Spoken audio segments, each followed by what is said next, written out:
Yo, this is your man Rahzel, the Godfather of noise, holding it down. You're watching Beatbox Battle TV. Who better to give it to you but me, baby? 1, 2. Beatboxing is more of a personal. It's a personal thing for me. It's personal, where it helped mold the direction of my life. Beatboxing was an outlet where I didn't have to turn to the negative element, where other people, you know, that I grew up with had to turn to that element because they had no outlet. The first record that I ever beatboxed was Chic, Good Times. Good times. We all had good times. And my friends, they loved it. They loved it. They loved it. They're like, wow, you sound like the record, do it again. And that progressed into me doing other records. Those genres at that time, the rock and roll records, the Black Sabbath, like all these records at that time, you know, beatboxing these records. As time went on, you know, it became more of a fascination to me. And that's when I discovered the Disco 3, which eventually went on to the Fat Boys. And that was the birth of the name itself. Dougie Fresh, he coined the phrase the Human Beatbox, Dougie Fresh. And in turn, Fat Boys became popular, and now everyone knows about this Human Beatbox. I started MCing first. MCing was more prominent thing because it was more popular. But in the back of my mind, I had no DJ equipment. You know, I wanted to be like Flash. So what I used to do, I used to tape a tape recorder. I used to borrow another tape recorder from my friend. I used to do the beat. Then I started to multi-layer. So I would do a beat, record it to another beat, then record it back to that, doing another beat on top of that, record it back to that, adding more sounds, and I just kept doing this process back and forth. So by the time I was done, there was a whole entire song. And I used to rhyme over it. All my friends, who's doing the beat? I'm like, I'm doing the beat, and I'm rhyming at the same time, so everyone go crazy. This is before technology. This is before the looping. This is before the MPC. The only invention at that time was the Gemini beatbox that Flash used to do. Everybody know this record, Flash on the beatbox. You know, Flash is on the beatbox. It was like what you do now. You know, you have the beatbox battles. That's all I did. I went from borough to borough. I went from town to town, finding the best beatboxer and battle the best beatboxer, because that was the only way for you to get recognized. You know, it wasn't no MTV. It wasn't no camera crews. You know, technology was very, very minimal, very limited. So your only way, you had to sneak on the train. You hear about a party or across town. You go to the party and hopefully you know somebody, and you be like, look, you know, can I show a friend? Could I get on just for 5 minutes? You get on, you good.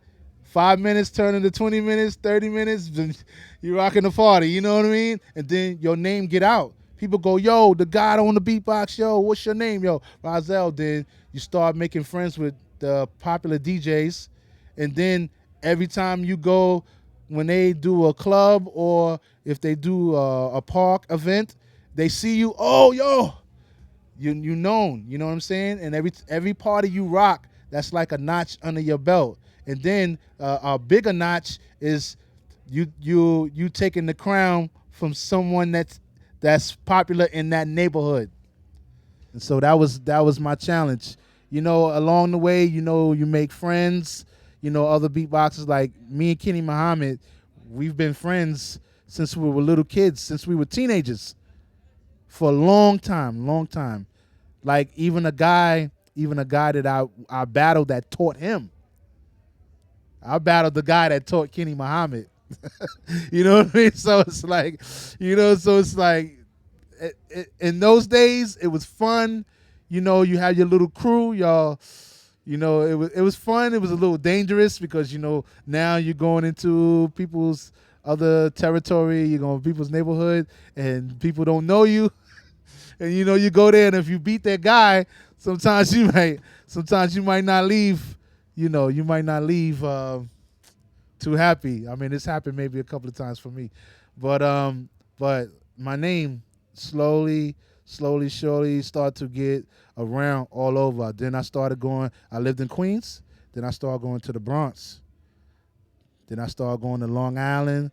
I started going to Staten Island. I started going to Manhattan. What made me different? I didn't do beats that were popular. I did beats that were my own beats. That's how I won most of my battles, because most of the beatboxers did beats that were popular at the time, but it wasn't that as it's difficult to explain to people, like, because at that time, as it was popular underground, so it wasn't that many hip-hop records for you to do, so you had to be way more creative. You had to pull your own elements out of the air. Like, I think one of my first sound effects was like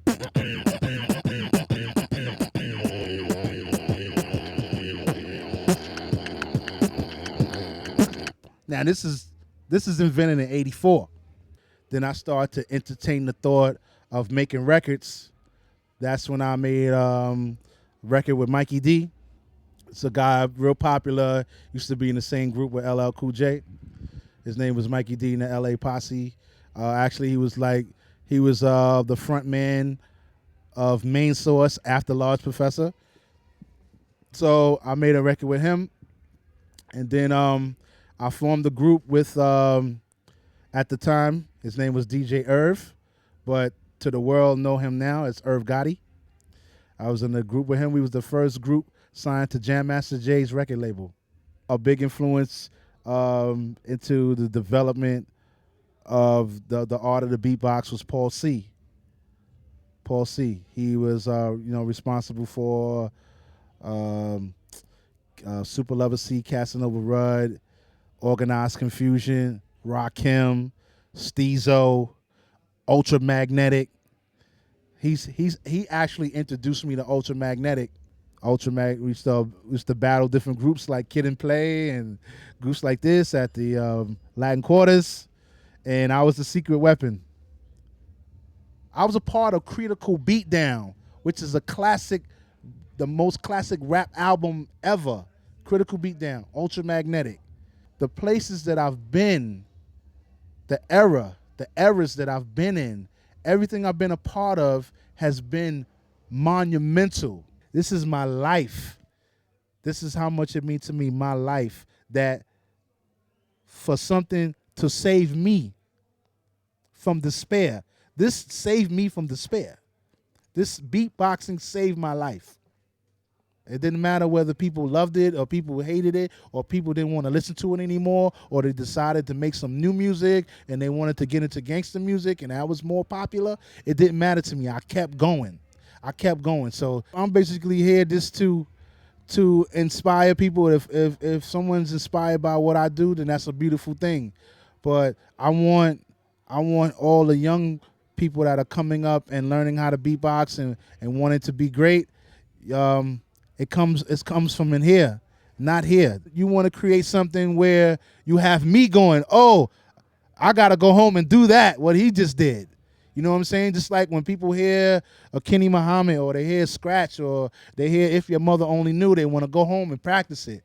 That's what I want. I want to see a young beatboxer where I'm going home and I'm saying, damn, I need to go home and I want to practice what that kid just did. Now, if you particularly happen to be a very, very good beatboxer and you happen to find out a way how to be successful at it, then yeah, all these rewards will come to you. But at the heart comes first. The reward doesn't come first. The heart comes first. And as long as you have heart, there will always be reward. There will always be satisfaction. There will always be happiness. It was worth the sacrifice. It was worth the humiliation. It was worth the naysayers. It was worth it because at the end of the day, look, the many seeds that have been planted and look what has come from it. It come from it. A young person such as yourself, you want to be a beatboxer and you're going to be the best. 1, 2, and we out of here. Peace.